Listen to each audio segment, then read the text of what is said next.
Aunty Lindsay. Aunty Lindsay. Two things about Aunty Lindsay. She was very, very tall, and she was very, very weird, like really weird. My mum used to say, your auntie is really weird.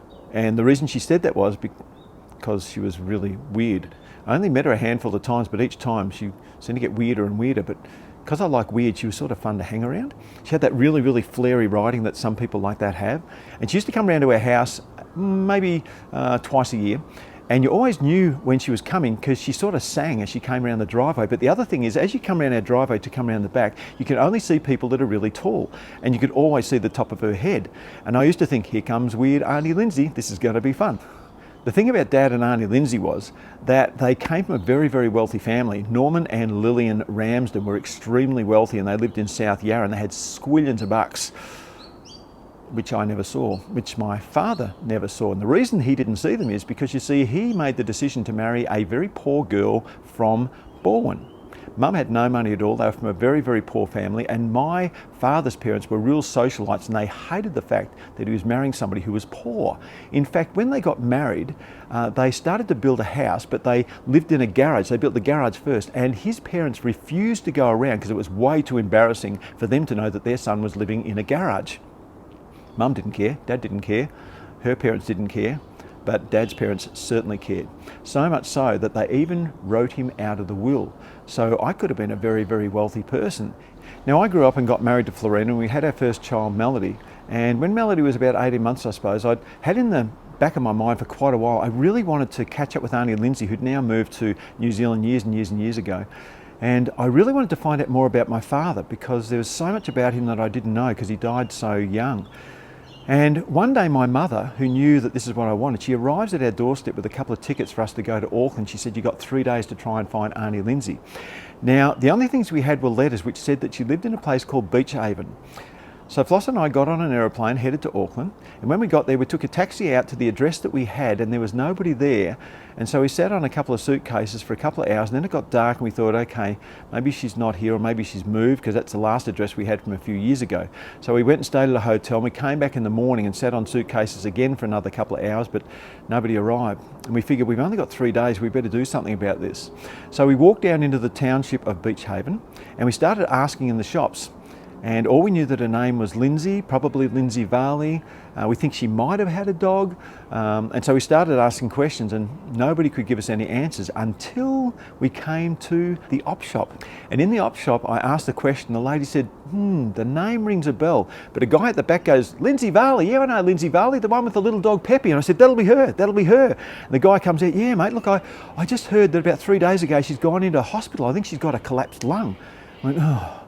Amazing. So what are we going to do now?" And the guy says, "Look, I'll take you out to it. It's the North Shore Hospital. It's about 40 minutes from here. I'll take you out there." So Floss and I piled into his car, and I had my video camera with me because I wanted to film Aunty Lindsay telling all stories about Dad, so that when we got home I could gather all the family and we could all hear about Dad's life, because there wasn't a lot about him that we really knew because he was so sick all the time. So I got my video camera, we piled into his car, and as we drove there, in the back of my mind I've got Mum's word ringing in my ears, "John, when you see her, if you do find her, she is so unpredictable, I cannot tell you how she's going to react. She just may tell you to nick off. She might embrace you, she mightn't even know who you are. It's going to be interesting for you. So just be prepared, you may not get what you want." So I said, "Okay, Mum." So that's ringing in my head as we're heading to the hospital. We get to the hospital, we find out the ward, and we find out the bed number. And when we go up there, I peek my head around the corner, and the moment I saw her face, she was lying down, I knew exactly who she was. I knew that this was Aunty Lindsay, not to mention the fact that her feet were nearly sticking out of the end of the bed. And so I walked in and she started to look at me. And I said, "Aunty Lindsay." And she went. And I said, "John Ramsden." And then she did this.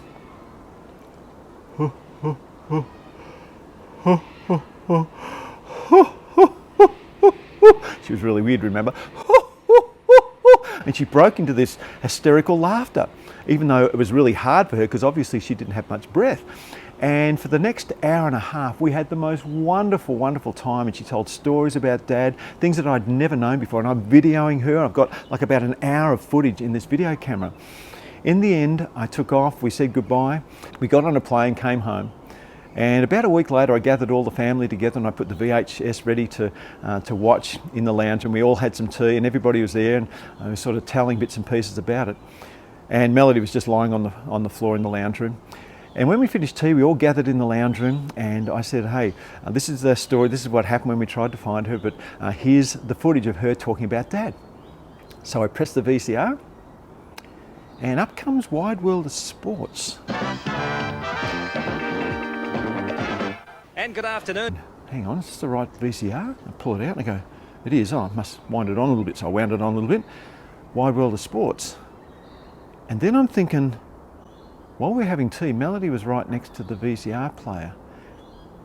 She had pressed record and everything was gone. Everything was erased.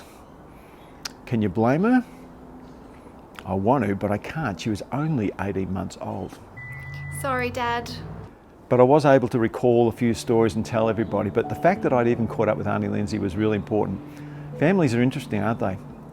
Even people we haven't seen for a long time, we love to catch up with just to find out how life has gone.